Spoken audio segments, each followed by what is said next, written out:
Now, you can do it now. Now? Woof woof, hear the demon dog bark. Bueno, He's got an 18-inch chorizo that glows in the dark. His brain is big, but his chorizo is bigger. His American finger is on the nuclear trigger.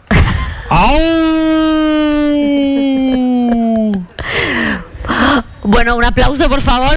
Well, a big applause for Mr. Ellroy.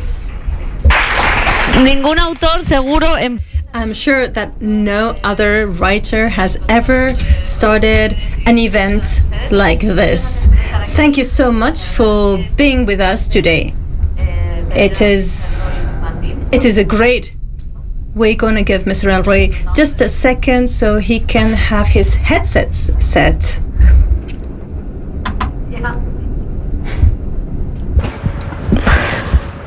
In the other one, in this one. Huh. Okay. Like this, huh? Just hanging from the ear. Yeah, are you okay?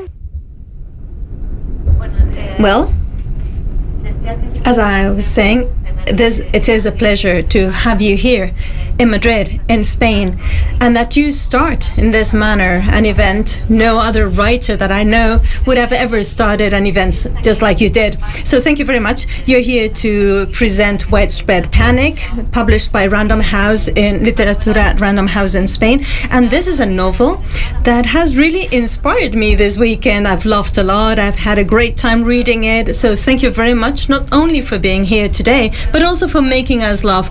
It's great to have one of the masters, the Beethoven of the noir novel, here in Madrid with us. I don't know what expression you had on your face because I was just looking down. Okay, but I think we agree on your being the Beethoven of the noir novel. So in this novel, you go back to Hollywood in the 1950s. This is your second home. And also you go back to humor. And I want to start with that because I really had a great time reading your novel. And I would like to know why you like to make it so funny this time.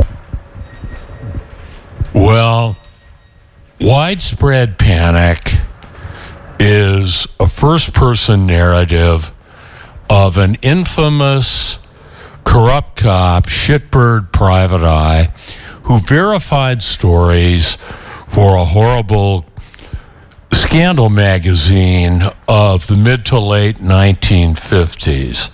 His name was Fred Otash, and I knew him for a few years.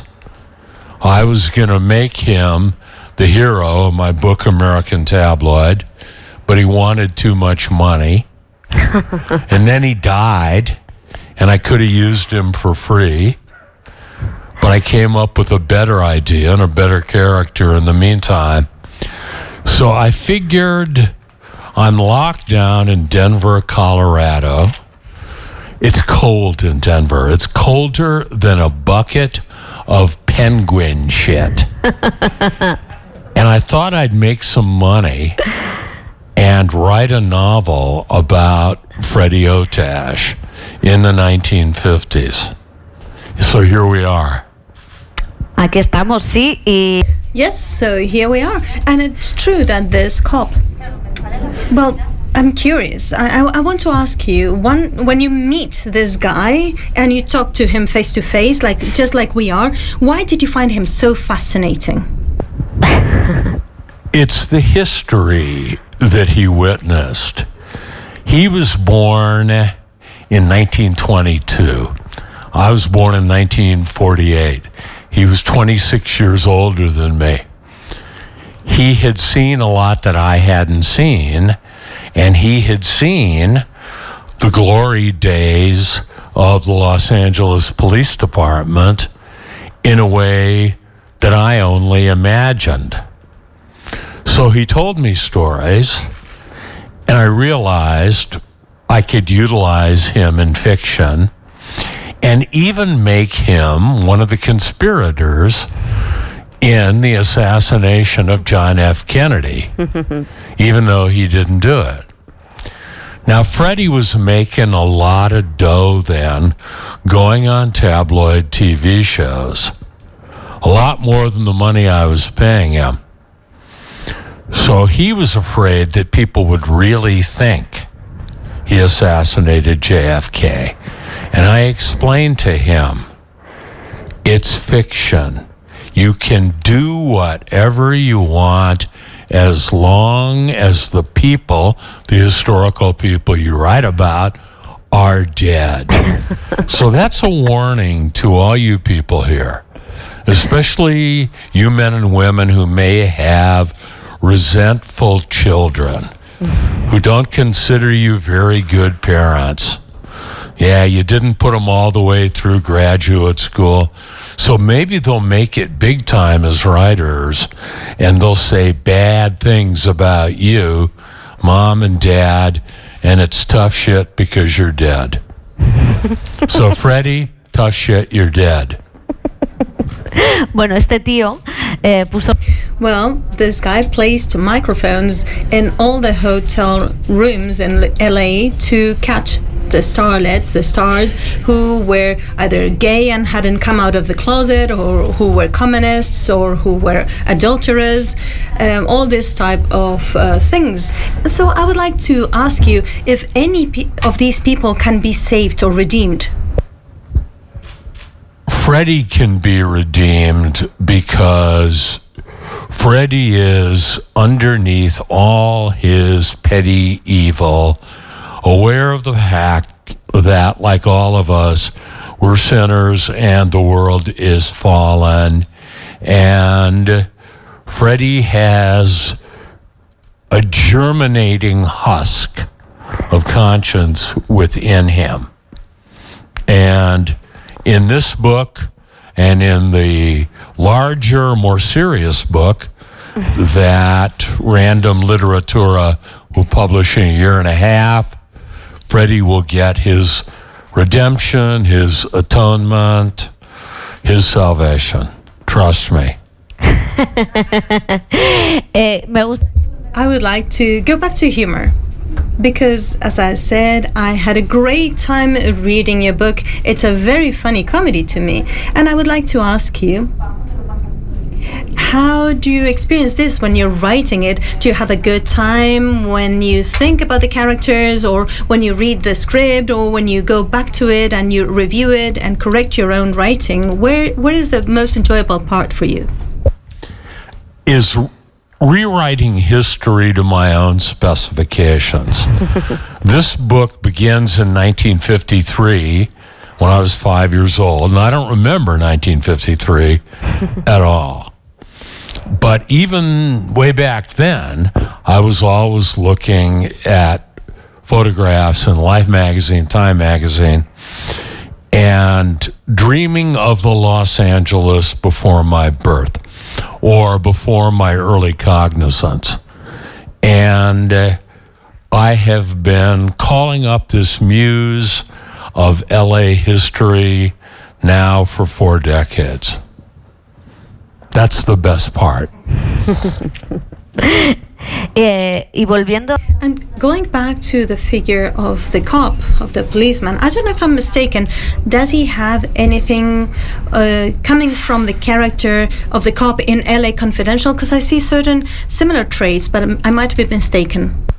How so? Similar traits, how? I don't understand this.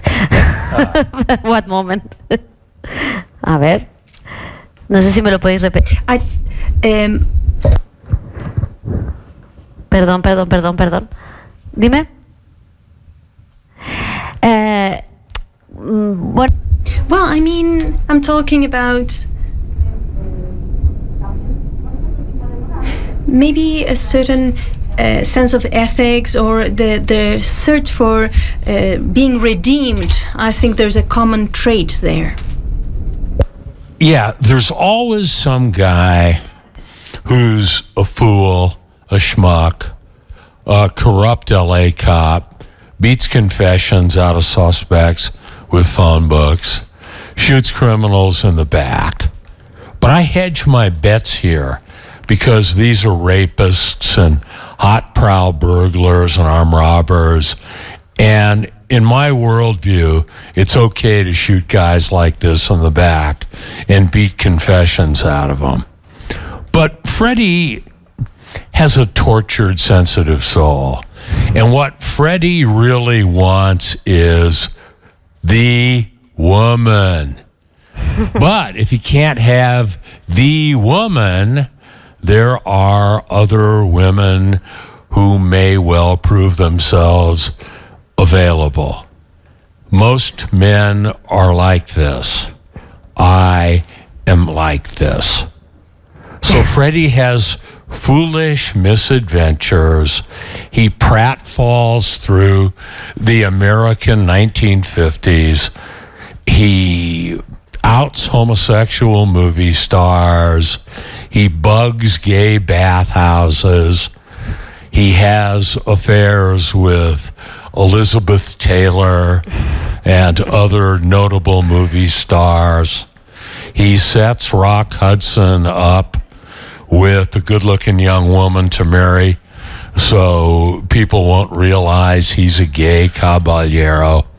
It's LA in the 50s, and if you groove hypocrisy as much as I do, and you dig jazz as much as I do, and you dig the big-ass cars with the giant fins as much as I do, and you dig strong-arm police departments as much as I do, and you dig shit kickers like Freddie O as much as I do, you're going to like this book. But if you don't dig all these things and all these kind of people, you should hit the road now, and the foundation here will give you back your money for the books that you've already paid for. But don't do it, because this book will bite your boogaloo. No lo hagáis. Yes, don't do that. Don't do that. Please don't return the book. Please don't tell them to return their books. Kidding. También has mencionado You have also mentioned Elizabeth Taylor. It was quite a trio. Natalie Wood and James Dean. Why are they so hateful for you? Well, I always hated James Dean. I always thought he was a full of shit actor, and Rebel Without a Cause is a full of shit movie. And I thought Nicholas Ray, the director of the movie, was a pinche puto comunista.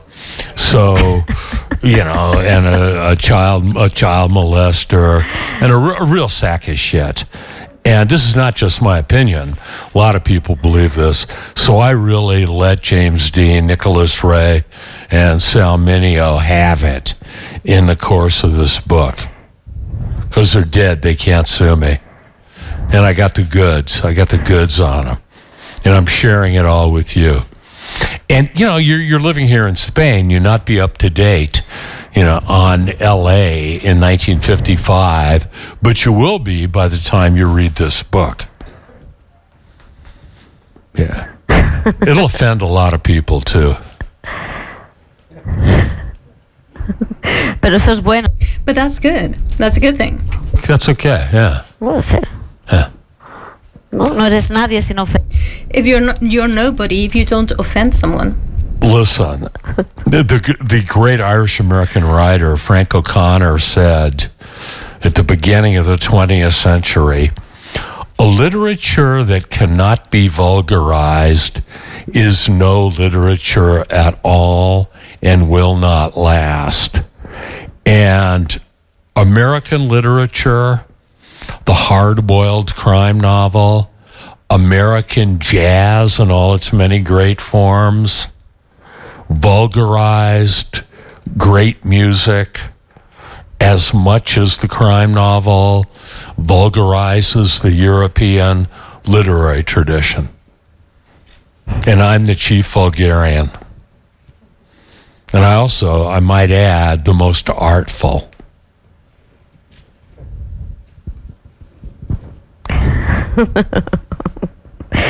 Pues maestro de la vulgaridad. Well, the master of all vulgarity.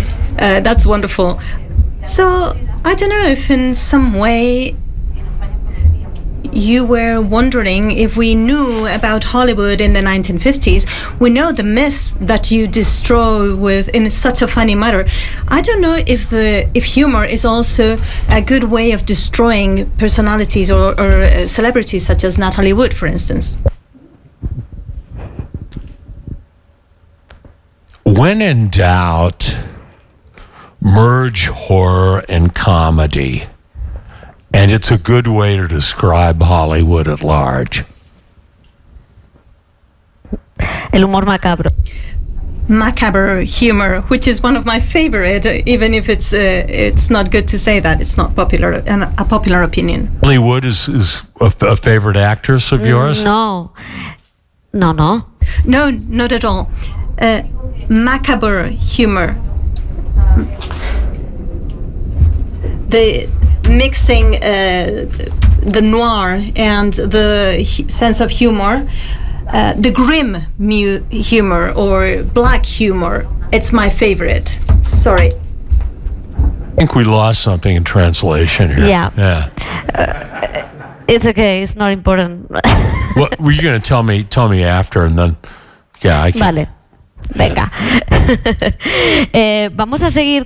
Let's keep on talking about the policeman and LA, because I don't know if it's important that the policemen that you portray in your novels, in some of them they have sort of an ethical framework. I don't know if it's important for this policeman that you describe, despite all the negative things that happen or they do, they have an ethical framework which to clinch on.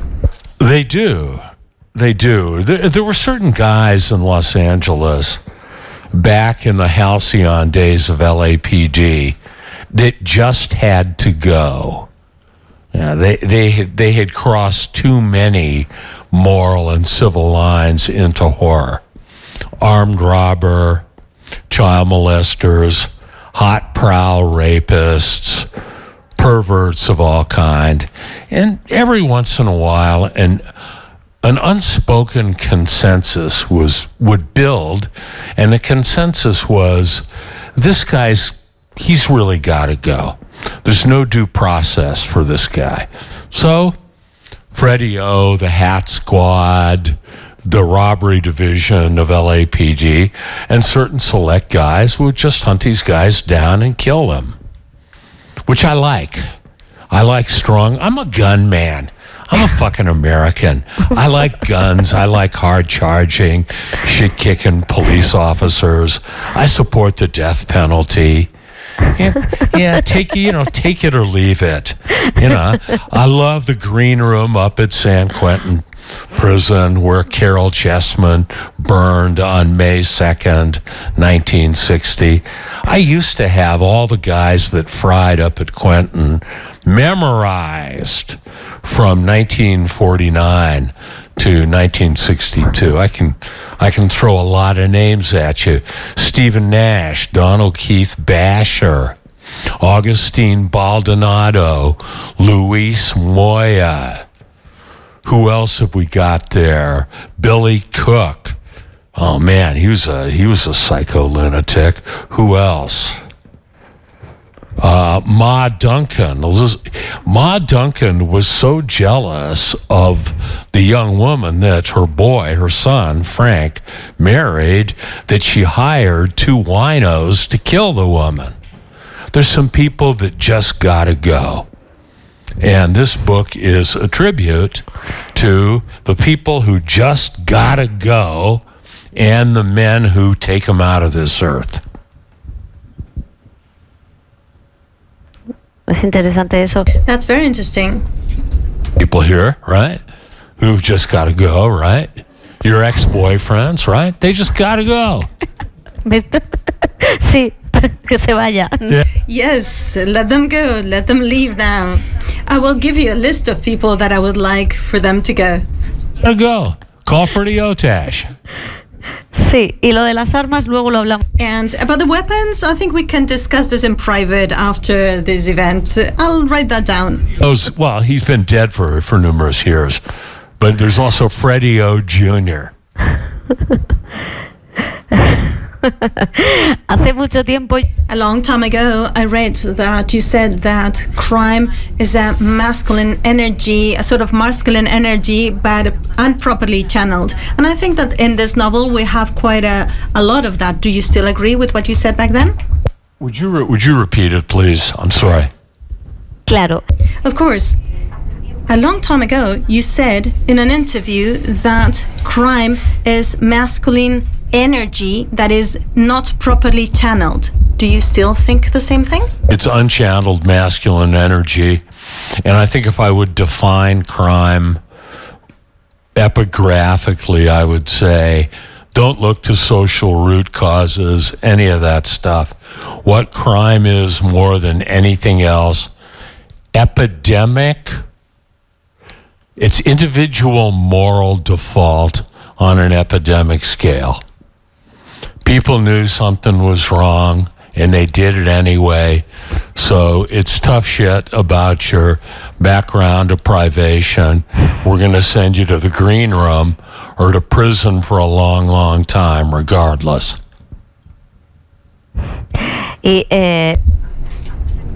I was asking you before what part you enjoyed most when you were writing. I would also like to ask you, how do you write? Do you use a computer? I think you write by hand. And I just brought my own notepad so that you can see that I always write by hand too. I've never used a computer for anything. I don't have a computer. I don't have a cell phone. I don't watch TV. I have a landline telephone. I've written all 23 of my books by hand. I hire people to type for me. I make corrections. I write in black ink on white notebook paper. I correct in red ink, and I have a fax machine. That's how I write. The outlines for my books are copiously long. I know everything that has to happen well in advance. Y vuelve a leer. Do you go back to reading your own books? What's your relationship with the books that you have read? Do you abandon them and forget about them, or do you have a good memory about each of them?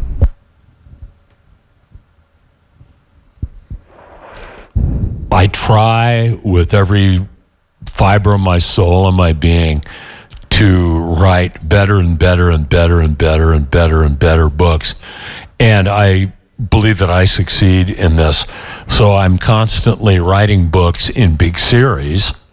The LA Quartet, the second LA Quartet, the two Otash books, the Underworld USA trilogy. And I love every aspect of putting them together in order to achieve my grand design, which is rewriting American history to my own specifications and rewriting LA history to my own specifications. Eso me gusta, o sea. I like that. You erase William Faulkner and to write a story completely different than that from William Faulkner's. I've never read William Faulkner. Yeah, I know that. Yeah. That's what I. Yeah. Yeah. Pero lo decía que su historia. But I meant that your American history, to delete William Faulkner's American history, which is completely different from yours, or you don't mean that? Am I stepping in an unknown place maybe here? Nah, I know he wrote books about some yabos down in Mississippi, and that's about as far as I go with William Faulkner. Yeah. Many times I try to pick up a Dostoevsky book or a Hemingway book or a Faulkner book, and I go, shit, I could be reading a crime novel. I could be reading a righteous detective novel, and I'd toss the book. It ain't for me. Y vamos. Let's go back to that atmosphere in LA in the 1950s. We were talking about the stars, this depraved Hollywood, the policemen, but journalism was also very important back then. How did it work in the 1950s? Scandal rag journalism? Well, scandal rag journalism, they had writers who could write snappy prose, and they'd get the crib sheets from Freddie from his latest informant tattle or gay bar raid, and they were masters of smear techniques and innuendo that didn't quite say what the offense was, but let you know with a wink what you were dealing with. And they were unscrupulous, and they were schooled in libel law, and Confidential had a great intelligence system with bugged hotel suites, desk clerks who were tipped off to rat out celebrity cheaters who were cheating on their premises, so Freddie could kick the door down and get pictures. It was. I want to know the dirt. I want to know who's doing who, and I did then, and I still do today. And Freddie delivered the goods. Y existió de verdad. Did Confidential, the magazine, really exist? Oh yeah, Confidential existed, Hush Hush, Whisper, Transom, Peak, magazines of that ilk, yes. Y las pudo Could you ever check them out when you started writing? Because I'm very curious about that. Some of them, yeah. But when worst comes to worst for me, or when push comes to shove, if something doesn't suit my dramatic design, I just make it up. Claro. Yeah. Of course. In the interviews this morning, you were saying that you still live in the LA of 1950s. Why is this time so important for you? Why do you want to remain back in those times? I was anointed. I was anointed with the gift of looking into the past and recreating it, and a gift for writing popular fiction.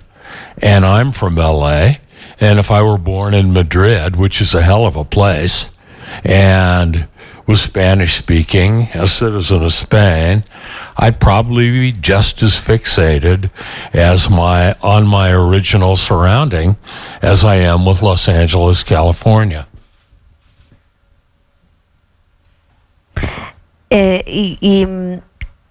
Por ejemplo, for instance, what things you would highlight? For instance, what is the thing that you like most from the 1950s that you feel we have lost? We've lost the time itself, and we will never regain it. I'm not nostalgic for bad food or nightclub entertainers or any kind of dubious popular music. It's just time that's gone, and time is ticking by as all of us sit here. It's just time itself. And then one day, for each and every one of us, poof, your time is up. How much history will you live? I don't know. But I'm helping you to live or relive the history that I am most fixated upon. Ojalá. I hope so.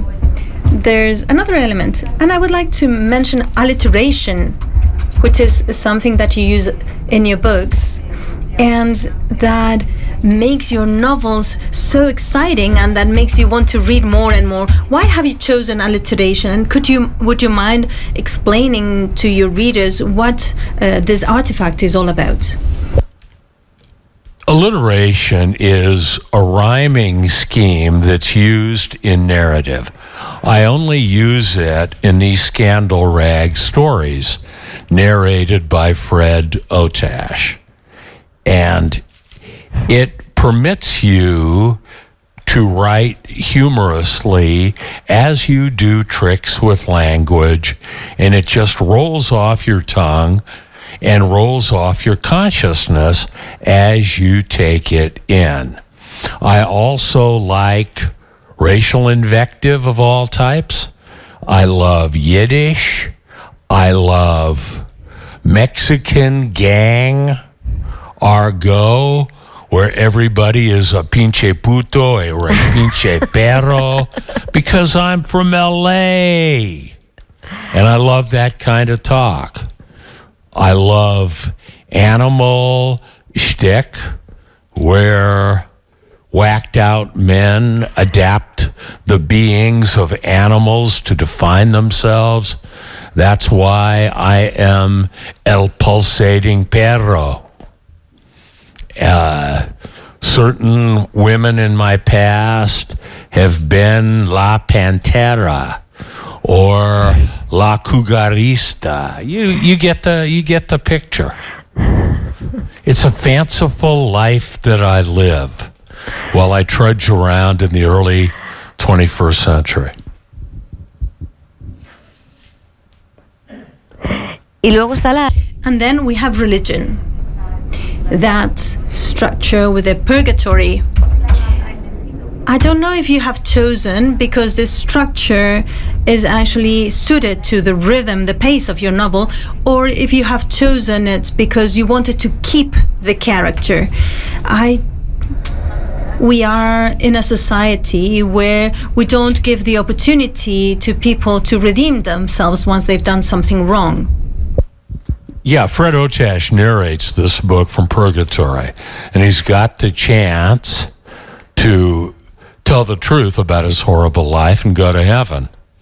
That's a dramatic device that I use in this book. A mí me gusta mucho. It's a framing device, yeah.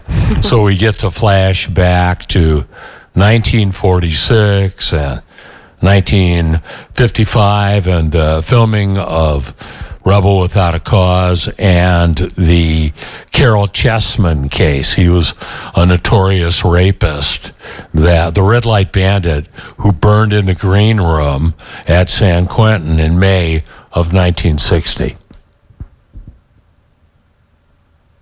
That allows you to go through different times too, so that's a very interesting way of dealing with it, because we're talking about the 1950s, but we see glimpses of different times, and this is wonderful. So congratulations, I'm totally in awe.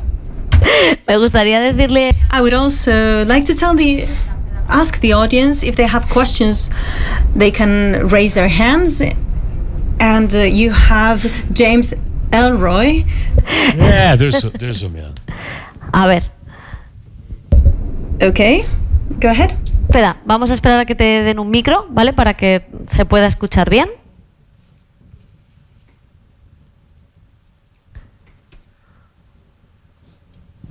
Aquí, a este chico. ¡Qué joven! Loco por James. En inglés. How would you like me to ask the question? In English or in Spanish? That's all right. Just let us know. To ask if you let the story mandate the style you use, or if you let the style mandate the story you're going to write. It's a good question. The story always mandates the style. Always. Yeah. Thank you. Thank you. You're welcome. And the characters are first? After the story. The plot evolves from history. The plot evolves from real life crimes, real life people intermingled with fictional people. Mm-hmm. ¿Hay alguna otra pregunta? Any other question by the audience?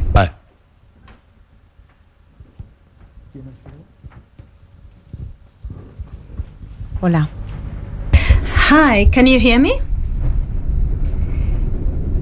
I'm sorry, we cannot hear you. I would like to know if the characters in your novels that have been brought to the movies are close to the characters that you had in your imagination when you were writing your books. If they look alike, if they have the same personalities that you want to give them in your books, if they're really similar or they're quite dissimilar. For instance, in LA Confidential, would you say that the actors who have incarnated your characters are the way you imagine them, or if they were completely different from what you had in mind? LA Confidential is a bad movie. It stinks. Malo, malo, malo. I don't care how many Critics Awards or Academy Awards it's won. They're impotent, those actors. Russell Crowe, impotent.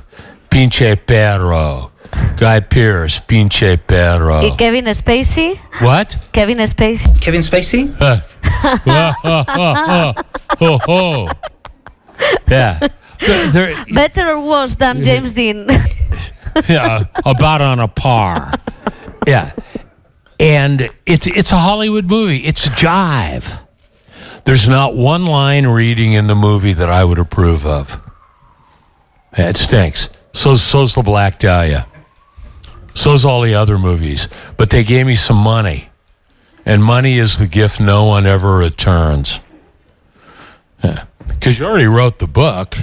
Now someone's going to give you a movie option. Holy shit. You didn't even have to work for it. When's the last time anybody gave you money and you didn't even have to work for it? Man, that's a good deal. That's movies in a nutshell. Y Yeah. volvería a... Bueno, Would you go? From your work, who do you think has depicted Hollywood the best?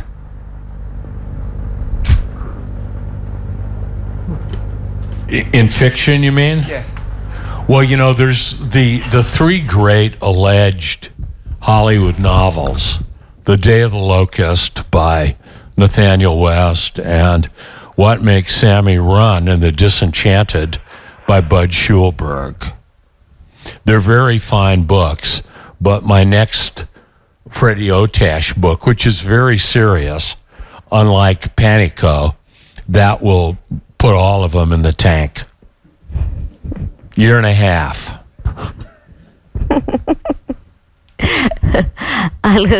¿Alguna película?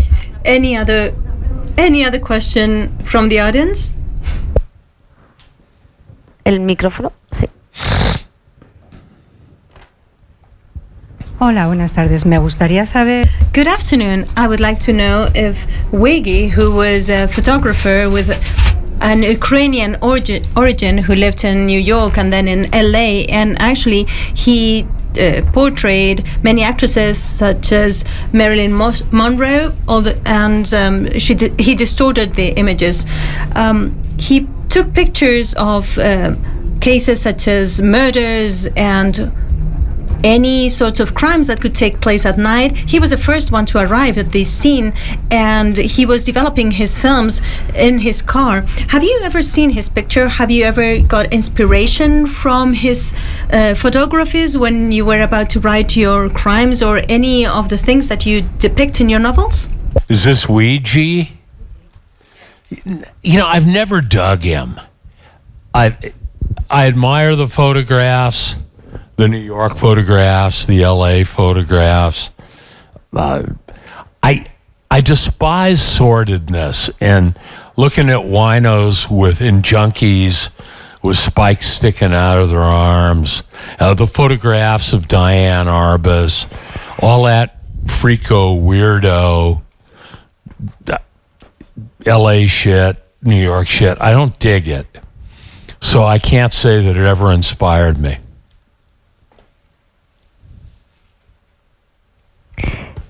Yo quería preguntarle. I would like to ask you, because you were talking about the adaptations of your novels, do you trust any director? If somebody asked you to adapt Widespread Panic, would you say yes again, or do you think that you've reached your limit? Nah, I've done film work before. I don't want to do it again. If somebody wants to buy the rights to the book, I'll sell it to them. Mira, ya tenemos una pregunta. We have another question over there. Could be a short answer, but are there any contemporary novelists that you like? And if so, which ones and why? The Don DeLillo who wrote Libra, well, Libra changed my life. I mean, I owe my Underworld USA trilogy to Mr. DeLillo's book, Libra.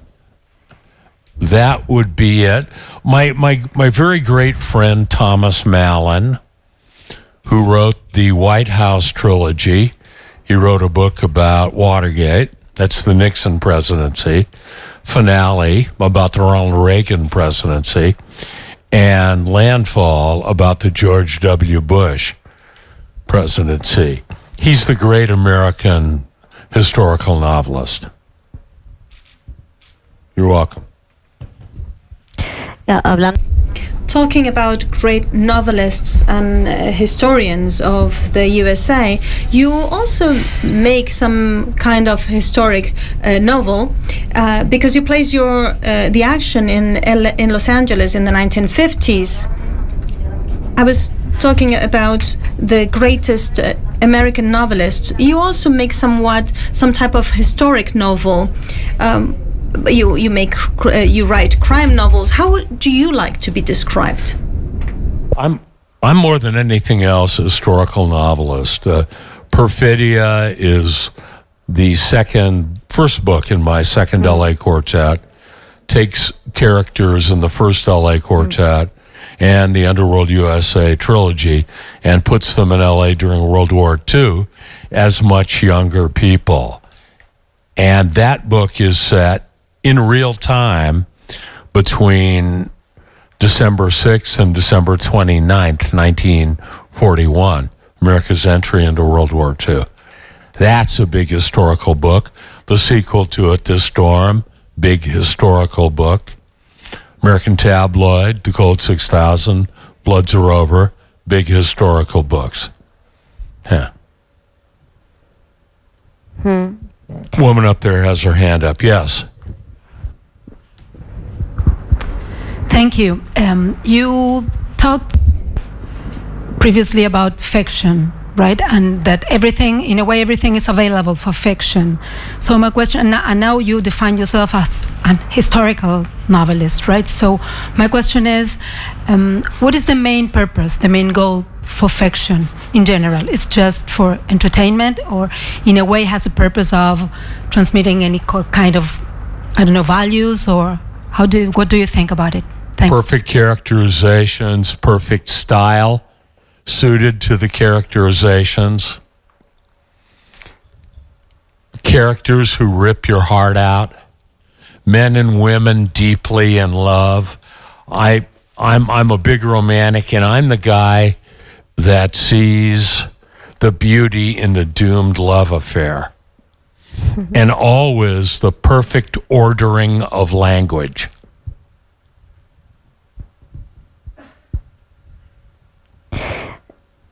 Totalmente. Totally, we can see that. Let's see if there's any other question from the audience.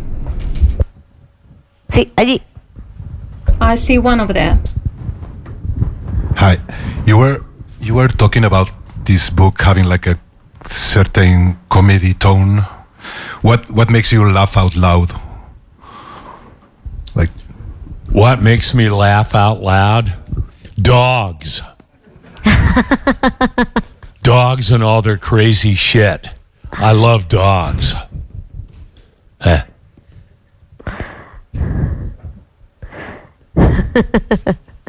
Y no sé si I don't know, since we are seeing you have readers who actually devour your books, and they are from all they are of all types. They can in all forms and shapes.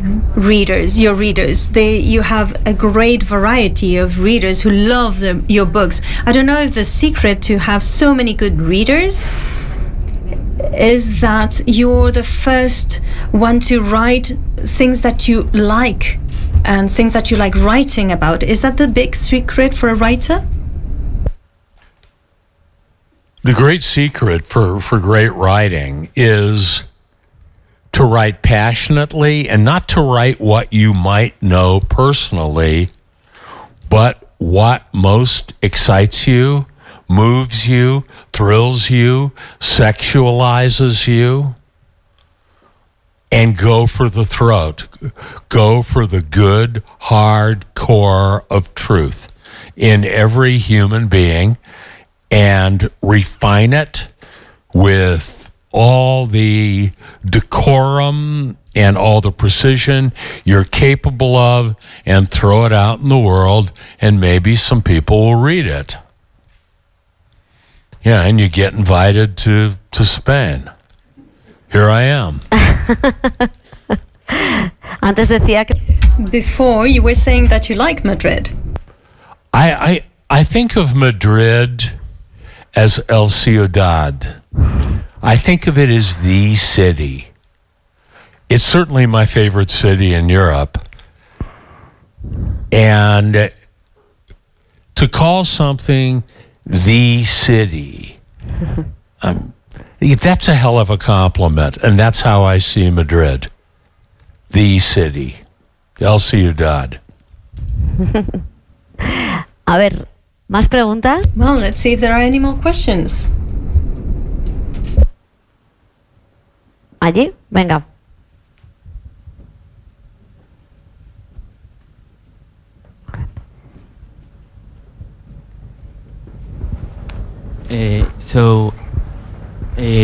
Fred Otage also appears in the Gold 6000 and Bloods Are Over.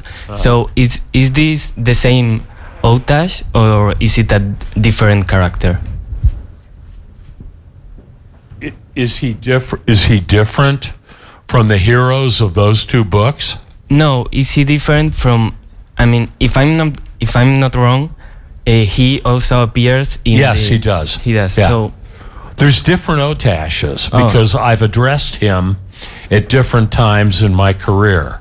Okay. So there's the Otash of his first appearances, American Tabloid, the Gold 6000, Bloods Are Over, the Otash of Pánico, and the Otash in the book I'm writing now, which is the final serious Otash.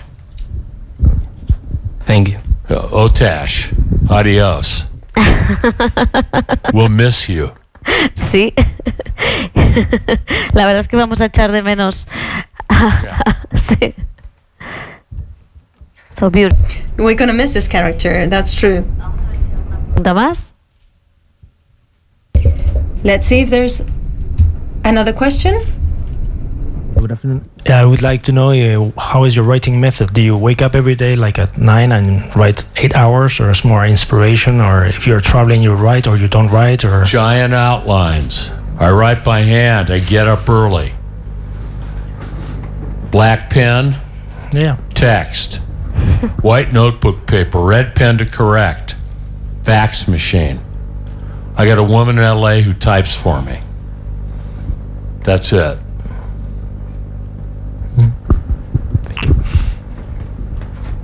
Buen método. ¿Alguna pregunta más? Sí. Any other questions? I see another hand here. One more.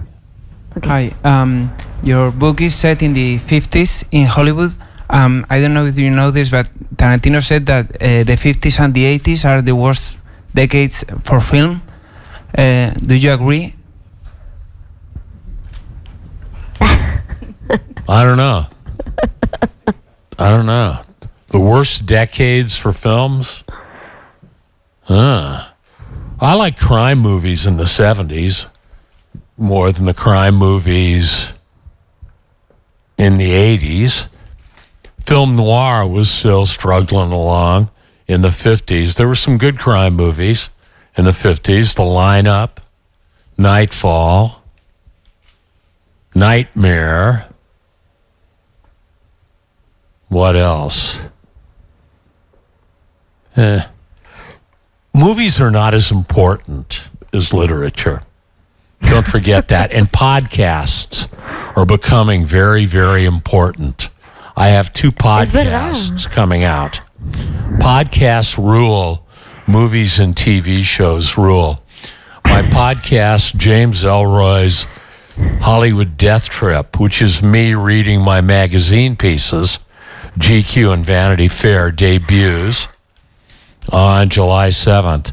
But the big wing ding is the all-star podcast, 12 Hours of American Tabloid, with big actors reading the dialogue, great sound design, period music, and me reading the narration. It will debut on November 22nd this year, the anniversary of John F. Kennedy's death. Don't think movies. Think podcasts. Perfect transposition. Unabridged, unexpurgated. You imagine the characters, they're the voices, you put the faces to them. It's much more of an interactive form, hybrid form that it is. Movies, malo. Podcasts, arriba. I want to say that you have a beautiful voice for the radio, for the podcast. So, yeah. Bueno, pues I will thank everyone in the audience here today for being here with us, and I want to thank especially James Ellroy. It was a great pleasure to meet you and to be able to share this space with you. I would like to highlight that he will be at the entrance signing his books. Please do not come onto the stage. We're going to be moving to the entrance for him to sign your books. Please put your hands together for James Ellroy. Thank you very much. Thank you. Yeah.